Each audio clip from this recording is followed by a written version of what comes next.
Padre, al reanudar esta actividad, pedimos la presencia de tu Espíritu Santo. Al estudiar algunos aspectos en cuanto al santuario, pedimos, Señor, que nos ayudes a entender la importancia de esta doctrina para nuestra iglesia. Gracias por escuchar nuestra oración, porque te lo pedimos en el nombre de Jesús. Amén.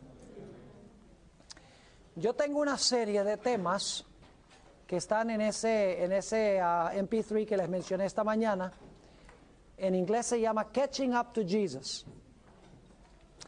Es una serie sobre los pasos que toma Jesús a través del santuario. Una descripción de su obra en el santuario, las diferentes fases o aspectos de su obra. Y en los 45 minutos que tenemos esta tarde, quiero darles una síntesis de esa serie de temas que considero ser supremamente importantes. Vamos a movernos con Cristo a través del santuario en los diferentes aspectos de su obra. Ahora yo voy a pintar aquí. Yo voy a pintar con mis talentos limitados de pintor un santuario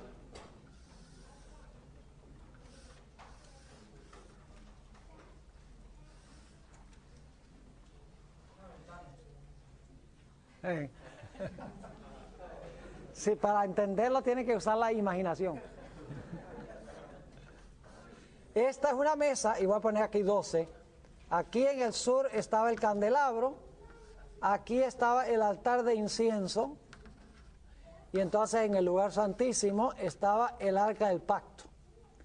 Y entonces aquí en el atrio estaba el altar del sacrificio, y entonces estaba el lavacro.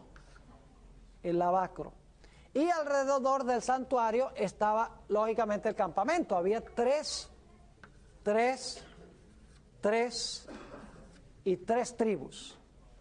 Ese es más o menos un diagrama del santuario. Ahora, lo que quiero enfatizar es que, y dicho sea de paso, la entrada al santuario quedaba al oriente. ¿Saben por qué quedaba al oriente?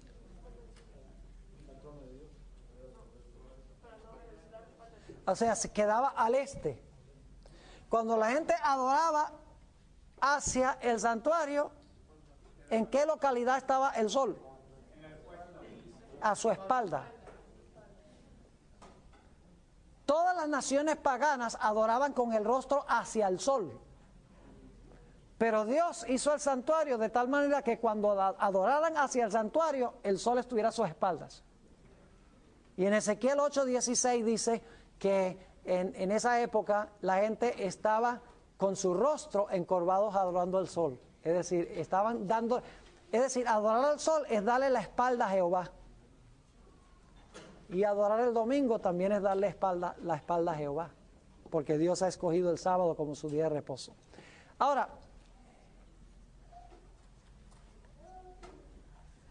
la primera obra de Jesús en el santuario es cuando Jesús se presentaba, o cuando, vamos a hablar primero del santuario y luego vamos a aplicárselo a Jesús. Se presentaba un sacerdote, y el sacerdote no podía tener defecto. Era un sacerdote sin defecto. Ahora, cuando decimos sin defecto no significa que nunca pecó. Físicamente no podía tener un defecto. No podía estar cicatrizado, no le podía faltar un dedo. Tenía que ser físicamente sin mancha y sin mácula. Y entonces él traía también un cordero también sin mancha y sin mácula. Ahora, ¿por qué razón el sumo sacerdote o el sacerdote tenía que ser sin mancha y el cordero también tenía que examinarlo para darse cuenta que no tenía mancha? Es porque el sacerdote y el cordero ambos representaban a Cristo Jesús. En el servicio del santuario en el Antiguo Testamento se necesitaban dos símbolos que apuntaban hacia Jesús. Se necesitaba un sacerdote y se necesitaba una víctima. Pero en el caso de Jesús, Jesús reúne en sí mismo ambos aspectos, porque Jesús oficia su propio sacrificio. Dice en el libro de Hebreos que se ofreció a sí mismo. Es el sacerdote y la víctima también. Es el sacerdote perfecto y la víctima perfecta. Porque él oficia su propio sacrificio. Se ofrece o se da a sí mismo, como dice en el libro de Hebreos. Así que la primera obra de Cristo es Jesucristo como un cordero perfecto. Un cordero perfecto. Fíjense que aún antes de morir, el cordero tenía que ser ¿qué? Que ser perfecto. A veces enfatizamos tanto la muerte del cordero que nos olvidamos que antes que el cordero muriera, el cordero tenía que ser perfecto y sin defecto. ¿Sabe lo que representa el cordero perfecto y sin defecto antes de morir? Representa la vida perfecta de Jesús. Jesús tuvo que vivir una vida perfecta como el Cordero de Dios antes de que pudiera ofrecer su vida en sacrificio. Ahora yo pregunto, ¿quién fue el que presentó a Jesús como el Cordero de Dios que quita el pecado del mundo? Es decir, cuando Jesús iba a desempeñar esta obra, ¿hubo gran publicidad? Sí, todos los ojos debían estar dirigidos ¿a quién? Dirigidos al Señor Jesús. Cuando Jesús se fue a bautizar, imagínense que vino sobre él el Espíritu Santo en forma de ¿qué? De paloma. Es decir, todo el mundo estaba observando y escucharon la voz del cielo que dijo, este es mi Hijo amado. Y toda Jerusalén estaba conmovida por el mensaje de Juan. Sabían que Juan había sido llamado para preparar el camino para el Mesías. Yo pregunto, ¿entendió Juan qué clase de cordero iba a ser Jesús? ¿Entendía Juan que Jesús iba a ser el cordero que iba a ir a la cruz, iba a morir en el Calvario? No, no lo entendió. Predicó a Jesús como el Cordero de Dios, pero no entendía en qué sentido Jesús era el Cordero de Dios. Y por lo tanto, Juan quedó severamente ¿qué? Chasqueado. ¿Están conmigo o no? Es decir, cuando Jesús comienza su obra en el santuario, hay un gran chasco, el chasco de Juan. Yo pregunto, ¿Juan fue un mensajero de Dios? Sí. ¿Entendió lo que estaba predicando? No, pero lo predicó igual. Y como no entendía lo que estaba predicando, quedó ¿qué? Chasqueado. ¿Y quedó chasqueado para siempre o después entendió en qué sentido era Jesús el Cordero? Después de que Jesús se presentó como el Cordero perfecto, entonces en la cárcel, la sierva de Dios dice que Juan empezó a estudiar algunas profecías que se le habían pasado por alto, como Isaías 61. Y dice, yo no entendía plenamente mi propia predicación. Yo pensaba que él iba a ser un rey que se iba a sentar en el trono de Jerusalén, destruir a los romanos y favorecer a los judíos. Esa no es la clase de cordero que es él. Es decir, estudió las profecías después de estar chasqueado en la cárcel y Dios le explicó esas profecías y como resultado la sierva de Dios dice que Juan comprendió y murió en paz. Ahora, el segundo aspecto de la obra de Jesús, o el segundo aspecto en la obra del santuario, era la muerte del Cordero Perfecto. La muerte del Cordero Perfecto. ¿Qué representaba la muerte del Cordero Perfecto? Representó la muerte de ¿quién? La muerte de Cristo Jesús. Ahora yo quiero preguntarles, cuando Jesús estaba a punto de morir, ¿hubo gran publicidad? ¿Qué evento le dio publicidad a la crucifixión de Jesús? La entrada triunfal a Jerusalén. ¿Fue un evento muy publicitario? Claro que sí. ¿Quién preparó ese evento? ¿Quién fue el que mandó a los discípulos a buscar el asna? Jesús. ¿Sabía Jesús que los reyes se sentaban sobre los asnos? Claro que lo sabía. ¿Permitió Jesús que la gente echara palmeras y decía, Hosana al Rey? ¿Permitió Jesús? No solamente lo permitió, sino que lo preparó. La gente entendía qué estaba hablando. La gente entendía qué clase de rey iba a ser Jesús. En ningún sentido de la palabra entendían qué clase de rey iba a ser Jesús. Ellos estaban seguros que Jesús se iba a sentar en el trono en Jerusalén, iba a destruir a los romanos, iba a favorecer a la nación judía. Esa era su comprensión y por eso estaban aclamándolo como rey. Y Jesús preparó el evento mandando a traer el asna y permitió que lo aclamaran como rey, sabiendo que ellos no entendían qué clase de rey iba a ser.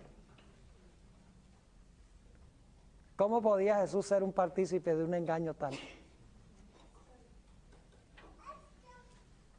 ¿Me están entendiendo lo que estoy diciendo? Menos de una semana más tarde, toda esa gente que había aclamado a Jesús como rey, lo había desamparado. Y algunos estaban exclamando, crucifícale, crucifícale. Porque no se había materializado su comprensión de las profecías. Habían entendido mal, escuchen bien, tenían bien el tiempo, pero tenían equivocado el evento. Yo pregunto, ¿qué profecía bíblica se iba a cumplir cuando Jesús muriera en la cruz? ¿Saben ustedes que la Biblia daba el mes, el día y el año de la muerte de Jesús? La profecía de las 70 semanas daba el año. Entonces, a la mitad de la última semana será quitada la vida al Mesías. Ese es el año. Y la Pascua daba el mes y el día. El día 14 de Nisan. Es decir, ellos tenían correcto el mes, el día y el año, pero están equivocados en cuanto al evento que se iba a realizar. Y por lo tanto, entendiendo mal la clase de reino que iba a establecer Jesús, quedaron severamente ¿qué? Chasqueados. Yo pregunto, ¿el chasco de 1844 es único en su género? ¿Sabe lo que dicen los protestantes? Dicen, la iglesia adventista no puede ser la verdadera porque comenzó con un chasco. Entonces, si es el caso, ningún movimiento de Jesús en el santuario puede ser de Dios, porque cada movimiento de Jesús resulta en un chasco. Ahora yo pregunto, después del chasco, ¿los apóstoles empezaron a estudiar las profecías que habían entendido mal? Sí, ustedes pueden leer, por ejemplo, en el Evangelio según San Lucas, el capítulo 24, dice que Jesús los alcanzó a los 2 discípulos que iban en camino a Emaús, y dice, comenzando con Moisés y de todos los profetas, declarábale en todas las escrituras lo que de él decían. Y los 2 discípulos que habían estado chasqueados solo unos momentos antes, nosotros pensábamos que él era el que iba a redimir a Israel. Y Jesús les abre las escrituras. Y entonces, cuando Jesús finalmente llegan a Emaús y Jesús regresa al aposento alto, donde están los discípulos, los 2 discípulos de Emaús, cuando vienen corriendo a Jerusalén, dicen, no ardían nuestros corazones dentro de nosotros cuando nos abría las escrituras. Ahora sí entendemos, dice. ¿Saben cuál es el problema? El problema es que en la iglesia de Cristo siempre está un paso atrasado. Jesús se mueve y su iglesia no entiende lo que está haciendo. Pero Jesús dice, igual me muevo y algún día me alcanza. ¿Por qué tenía Jesús que moverse? Escuchen bien.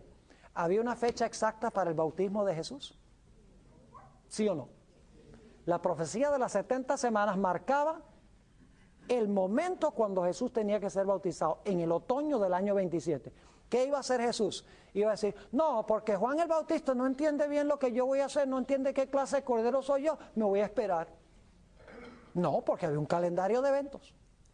Jesús tenía que ser bautizado en la fecha. Y él dice, aunque la gente no entiende ahora qué clase de cordero soy yo, más adelante me van a cansar. Lo mismo la entrada triunfal. Era importante que todos los ojos se enfocaran en Jesús cuando iba a morir en Jerusalén, aun cuando comprendieran mal. Claro que sí. Jesús dice, bueno, yo tengo que cumplir una profecía. El día, el mes y el año está establecido. Yo no me puedo ponerse a decir, no, ellos no entienden qué clase, que yo voy a morir en la cruz. Ellos creen que yo soy un rey de gloria. Esperémonos un poco hasta que entiendan. No. Jesús dice, bueno, ellos no me han alcanzado, yo lo hago y entonces después yo los alcanzo y les explico. I get it now. ¿Me están siguiendo lo que estoy diciendo? Así que cuando Jesús resucita, le explica las profecías a los discípulos en camino de Emaús y luego se encuentra con los discípulos, el resto de los apóstoles, en el aposento alto, menos Judas que se había suicidado, pero se encuentra con los otros discípulos y dice que les mostró en Moisés y en todos los profetas y en los salmos las cosas que de él decían. Y los discípulos, cuando vieron eso, dicen, pero si nosotros somos unos torpes. ¿Cómo no vimos Isaías 53? Donde fue llevado como oveja al matadero. ¿Y cómo es que no entendimos el sistema de sacrificio del santuario si los corderos los mataban? Y si este es el cordero tenía que morir. Dice, ahora entendemos qué clase de rey es este. Tenía que ser un rey sufriente antes de ser un rey de gloria. Y por lo tanto, después del chasco, alcanzan a Jesús y están caminando con él. Siguiente acto de Jesús es entrar al lugar santo para comenzar su obra intercesora. ¿Y cuándo es que Jesús entró al lugar santo para comenzar su obra intercesora? ¿En el día de qué? Del Pentecostés. ¿Saben que en el día del Pentecostés fue que Jesús comenzó su obra intercesora? Empezó como sacerdote en el santuario para recibir las oraciones de su pueblo, para entonces ellos recibir oficialmente el regalo, recibir perdón de los pecados. Fue en el día del Pentecostés cuando eso sucedió. Ahora, ustedes recuerdan que los discípulos de Jesús estaban reunidos con el Señor Jesús. Esto fue inmediatamente antes de la ascensión. ¿Y qué le dicen los discípulos a Jesús? Le dicen, Señor, ¿vas a restaurar el reino a Israel en este tiempo? Todavía no entendían que iba a ser Jesús en el lugar santo. ¿Y qué les dijo Jesús? Dice, vayan a Jerusalén y espérense. Y recibirán poder.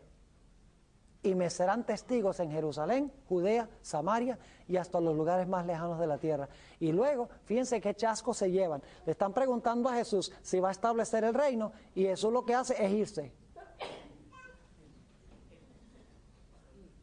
¡Wow! Quedan chasqueadísimos, tristes. Hasta que Jesús desaparece, están viendo allá, se está yendo. Aunque Él les había dicho que se iba a ir. Y les había dicho que iba a hacer.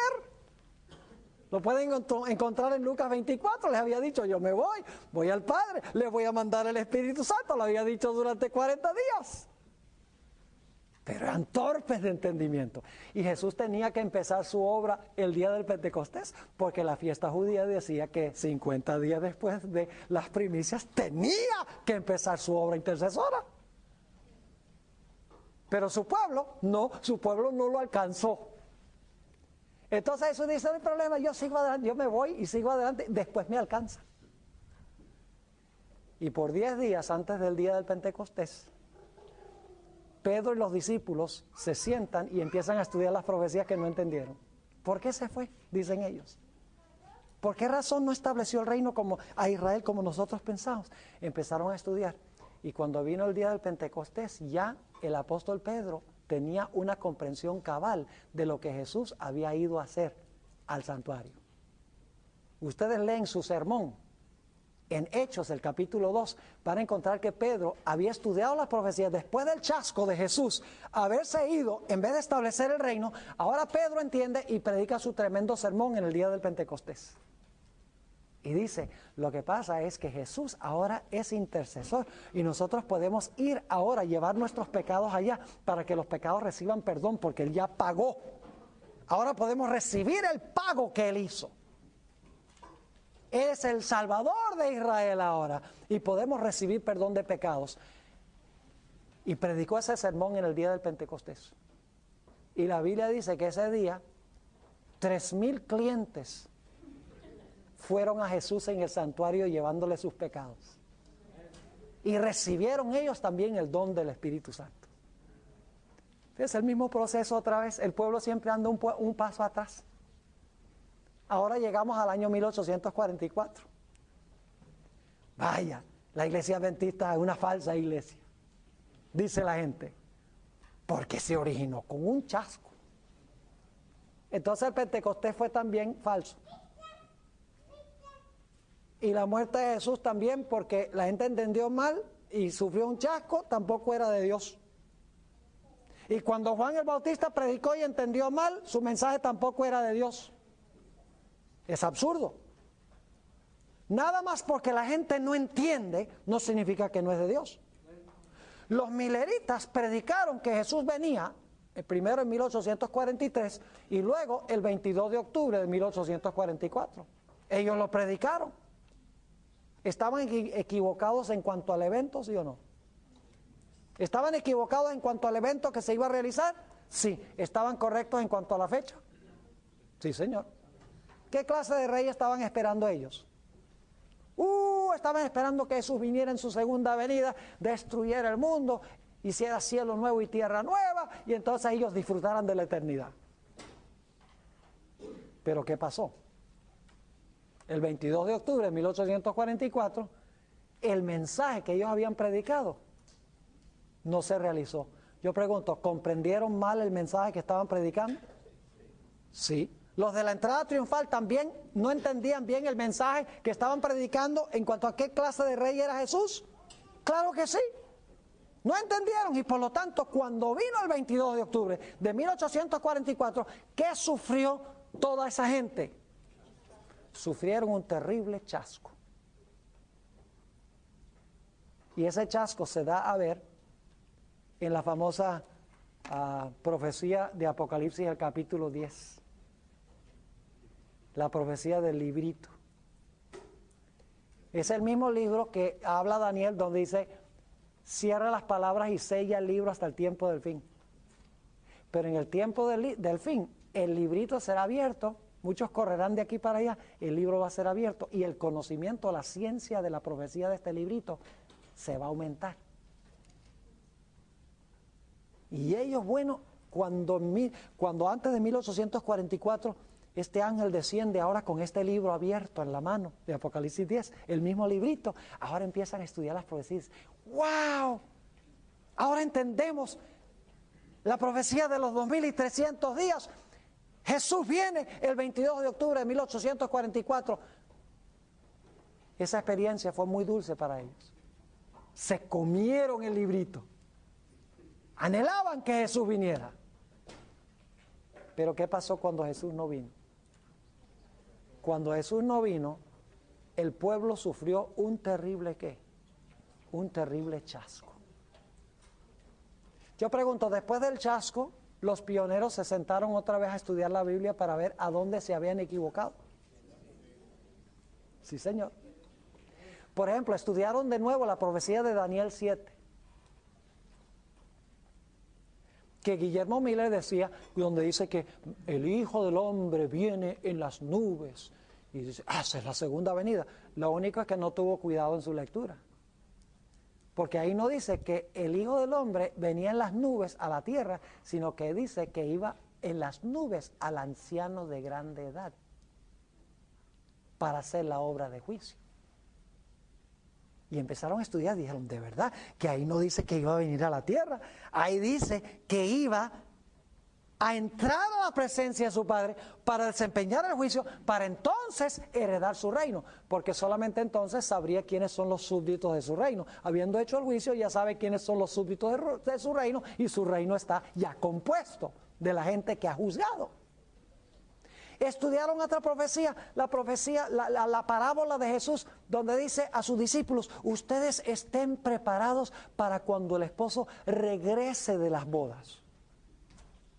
Ellos habían pensado que la boda era cuando Cristo viniera a la tierra a casarse con su pueblo. Pero ahí dice que cuando regrese de las bodas, ellos dijeron, entonces la boda de Jesús se casa en el cielo antes de venir.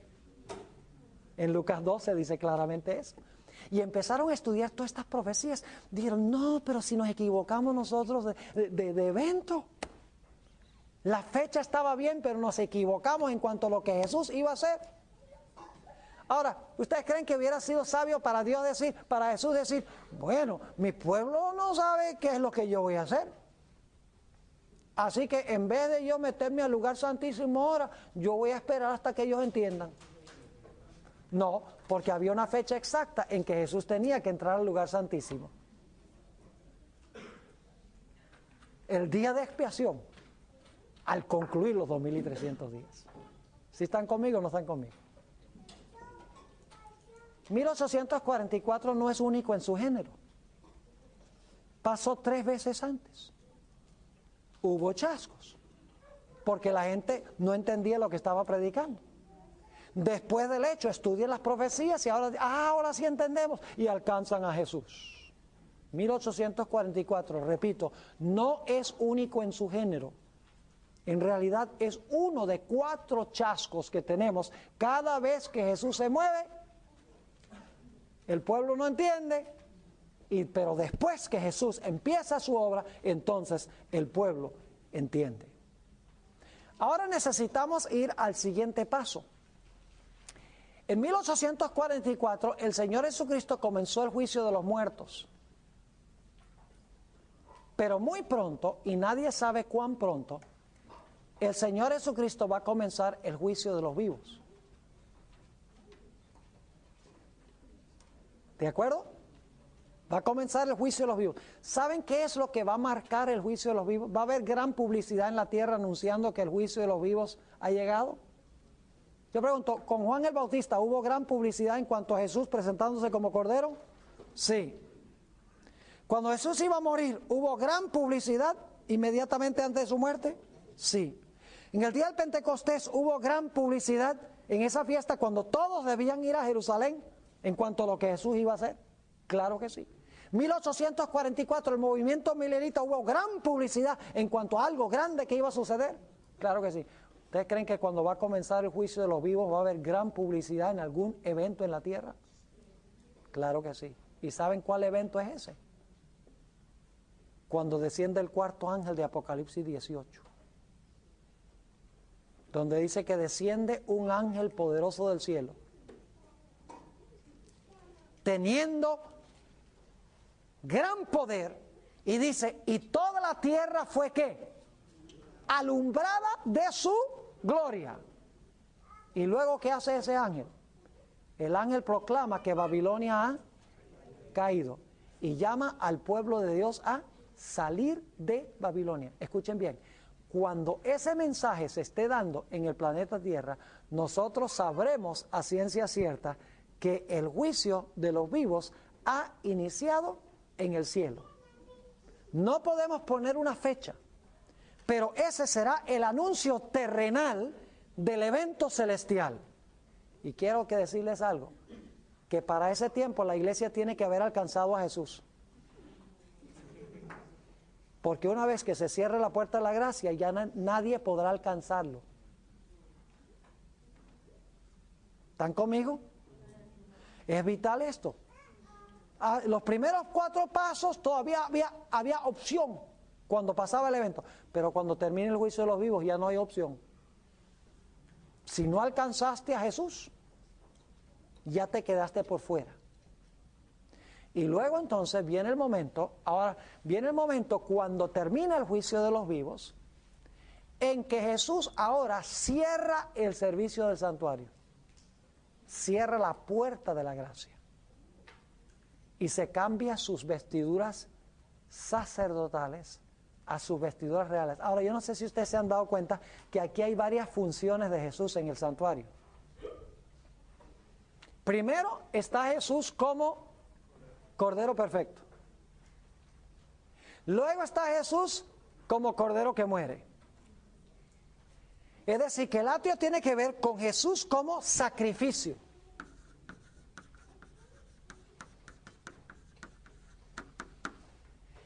En el lugar santo tenemos a Jesús como intercesor,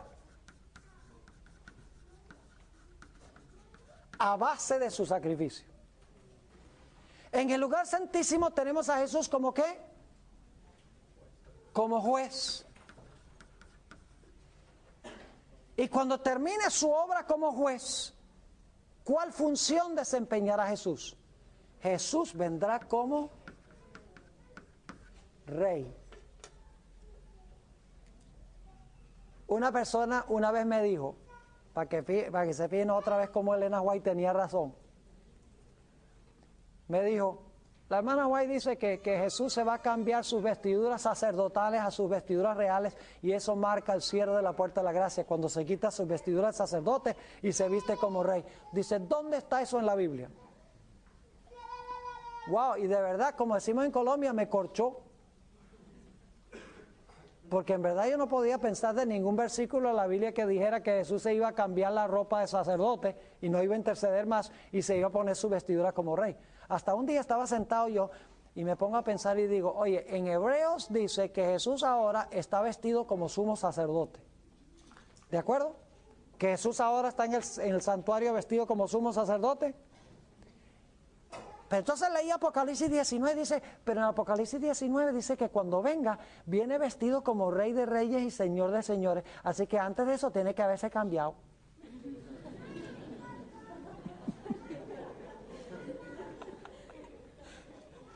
La viejita tenía razón. Lo que pasa es que no pensamos. ¿Sabe cuál? Con el espíritu de profecía lo que pasa es que nosotros no pensamos. Por ejemplo, la hermana White dice que la serpiente volaba antes de que tentara a Eva. Digo, qué idea tan descabellada, una serpiente que vuela. ¿Quién ha oído de eso? En primer lugar, ¿saben ustedes que en las cuevas de Egipto, en donde están los jeroglíficos y en otras naciones antiguas, pintan serpientes con alas?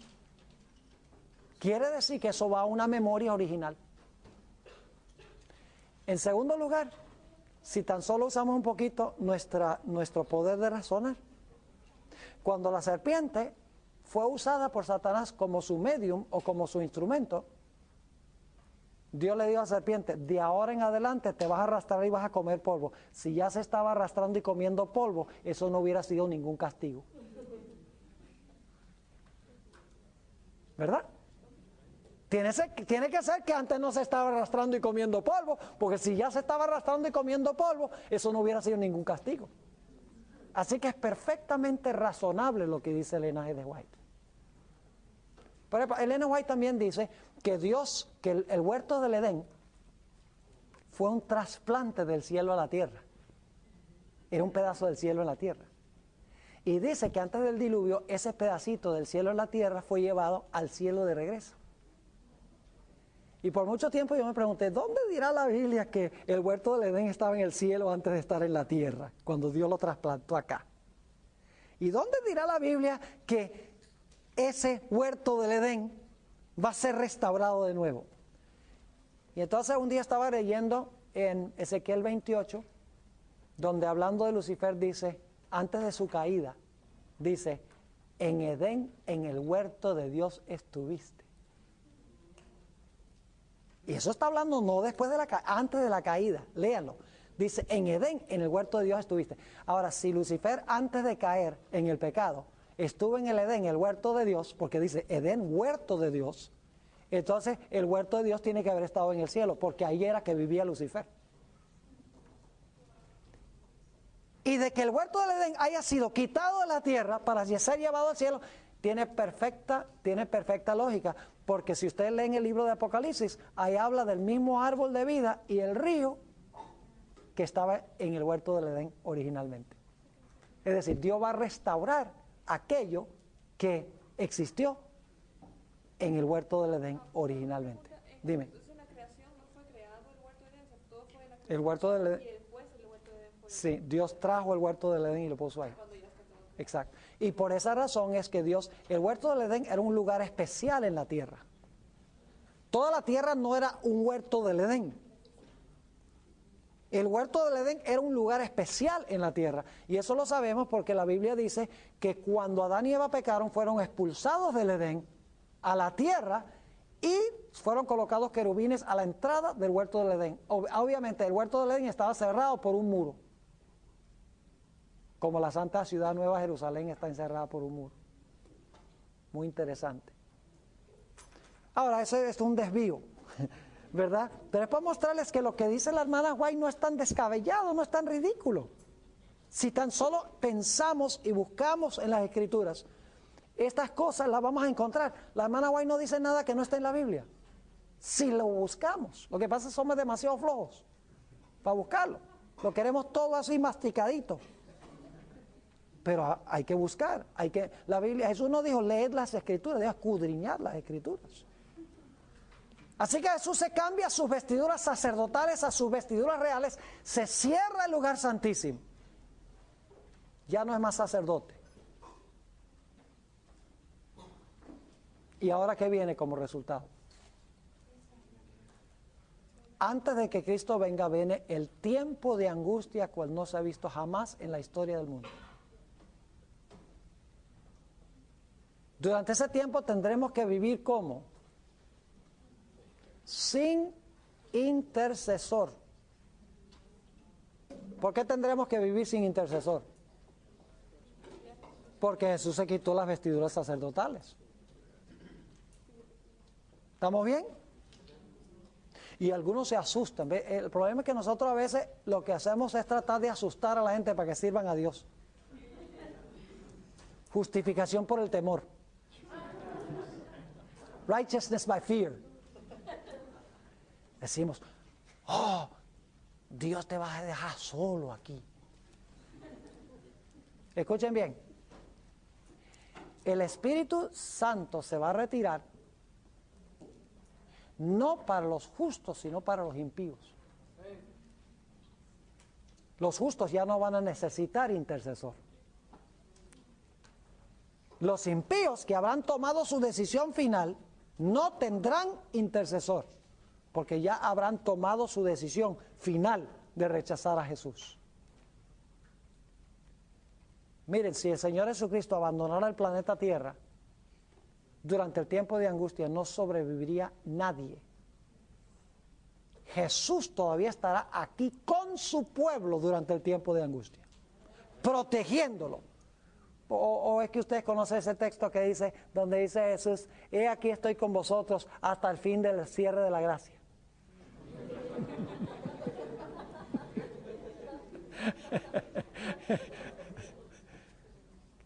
Dice, he aquí estoy con vosotros hasta ¿cuándo? Hasta el fin del mundo. Hello. ¿Qué parte de eso no entienden? Hasta el fin del mundo va a estar Jesús aquí con su pueblo. Será terrible para los impíos porque ellos quedarán desamparados. Y luego entonces vendrá Cristo a la tierra y entonces nosotros seremos llevados al cielo y ahí entra la segunda fase del juicio. Porque la primera fase del juicio es aquí. Coloca la responsabilidad final del pecado sobre Azazel, lo destierra a un lugar, a un desierto donde no hay habitantes, porque esta tierra va a ser como un desierto y no va a haber habitantes en el planeta Tierra. Y entonces el pueblo de Dios, según dice Apocalipsis 20, en el cielo va a ser un juicio por 1000 años. ¿Juzgando a quiénes? A los impíos, porque los justos ya fueron juzgados antes de que se cerrara la puerta de la gracia. Va a juzgar a los impíos, Satanás y sus ángeles. Pablo dice en 1 Corintios 6, 1 al 3, dice, ¿no saben ustedes que vamos a juzgar al mundo? ¿No saben que hemos de juzgar a los ángeles? Dice el apóstol Pablo. No puede ser ángeles buenos, porque los ángeles buenos no necesitan juicio. Y la palabra mundo se refiere a los mundanos. No améis al mundo ni lo que está en el mundo. El mundo os aborreció, dice Jesús. Es decir, el mundo son los impíos. El pueblo de Dios los va a juzgar. Y entonces después del milenio, fíjense cómo es de justo Dios. Durante el milenio, Él va a abrir los libros. Ya les voy a reconocer, hermano. Durante el milenio, abre los registros para que nosotros podamos entender por qué razón los que se quedaron en la tierra no están allá. Dios sabe por qué no están allá. El juicio no es para Dios. Eso es lo que la gente no entiende. El juicio, ninguna de estas etapas del juicio es para Dios.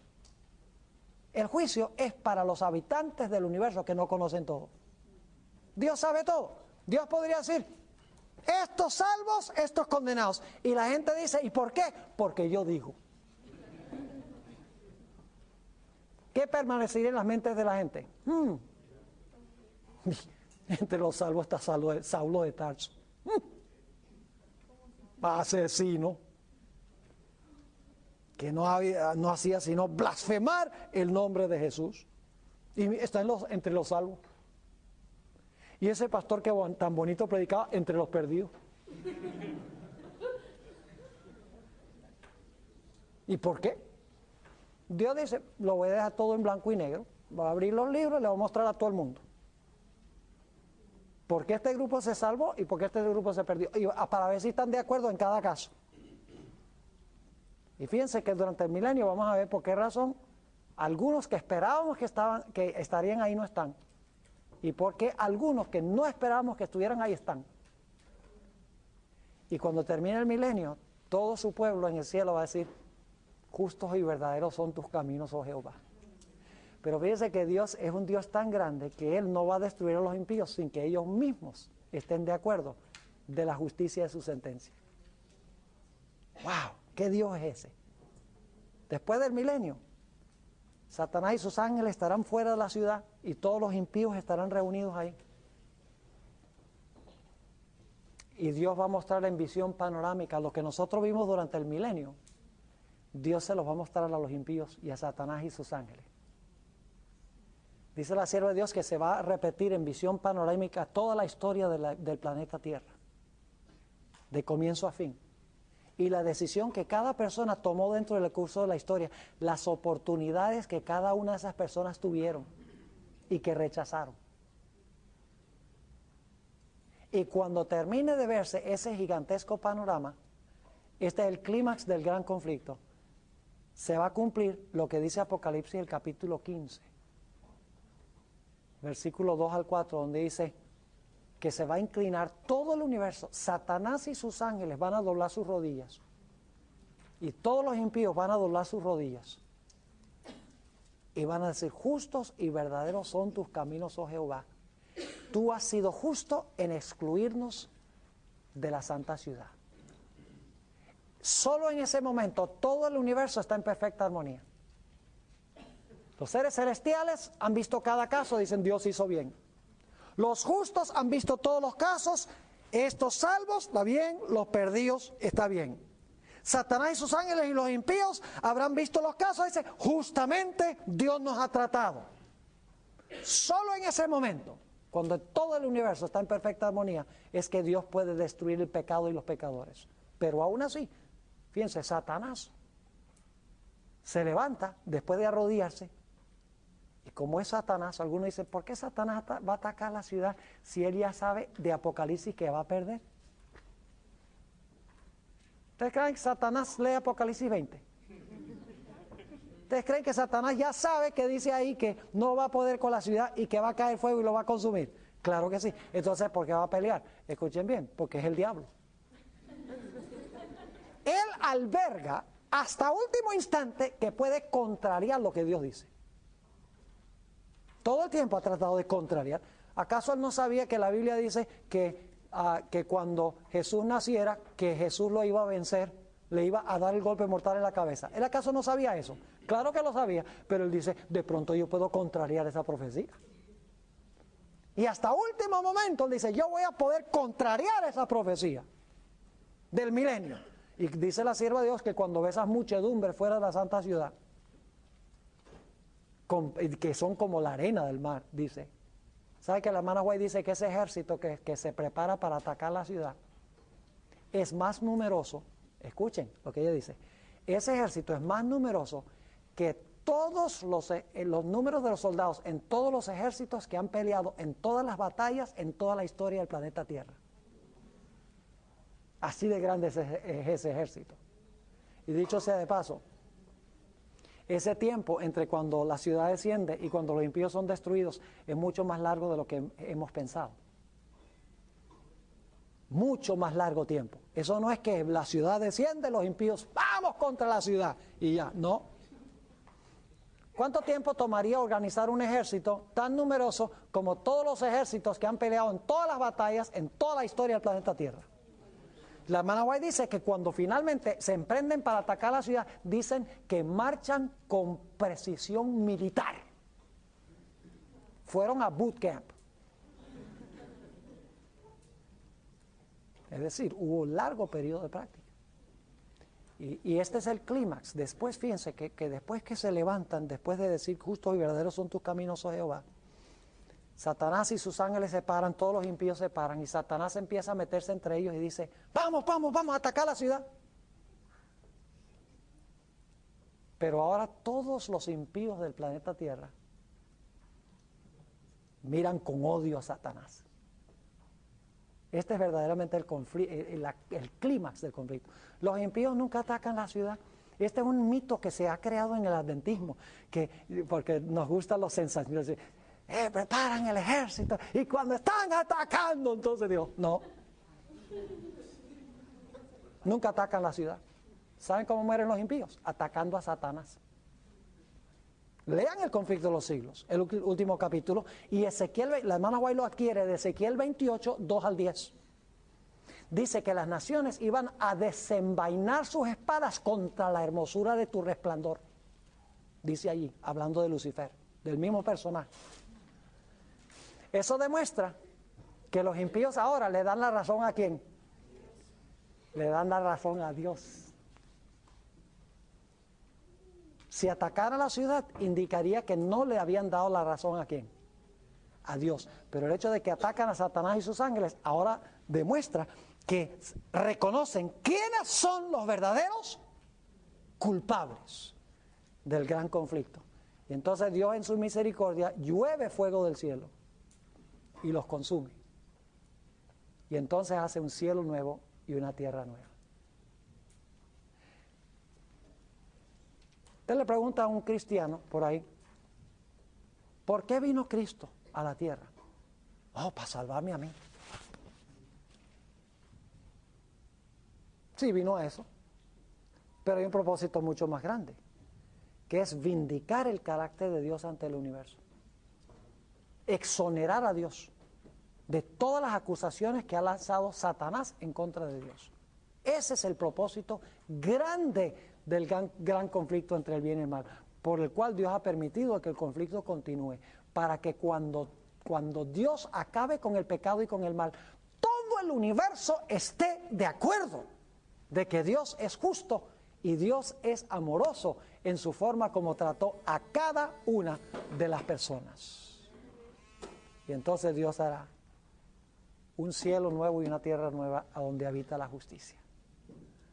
Qué gran concepto tiene la Iglesia Adventista del plan de salvación. Es un concepto que tenemos que compartir con el mundo, porque pronto va a empezar el juicio de los vivos. Estamos en el umbral. Y nosotros debemos prepararnos.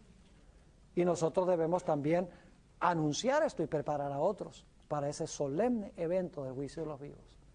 Después de eso ya no podremos alcanzar más a Jesús. Así que, jóvenes, vamos a dedicarnos a lo que realmente es importante. Vamos a dedicar nuestro tiempo a la oración.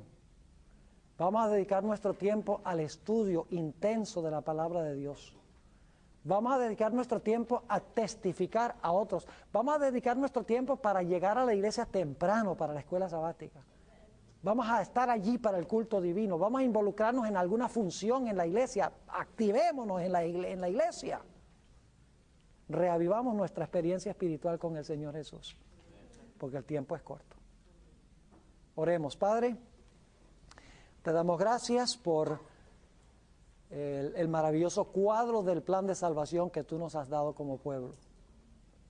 Pero Padre, no es suficiente conocer estas cosas, sino que necesitamos tomar los pasos del santuario. Necesitamos aceptar la vida perfecta de Jesús en nuestro lugar. Necesitamos aceptar su muerte. Necesitamos aceptarlo como intercesor. Necesitamos reconocer que será nuestro juez. Ayúdanos, Señor, a entender todos estos pasos y cómo nos impactan a nosotros personalmente. Te ruego, Señor, por esta juventud que se haya reunido aquí. Padre, esta juventud tiene la energía y la fuerza para terminar tu obra en esta tierra. No permitas que Satanás distraiga a esta juventud. Te ruego, Señor, que les des el enfoque de activarse en tu obra y de ayudar a terminar, donde quiera que ellos se encuentren, la obra con las personas que se encuentran en su ámbito de influencia. Gracias, Padre, por haber estado con nosotros y gracias por escuchar nuestra oración, porque te lo pedimos en el nombre de Jesús. Amén.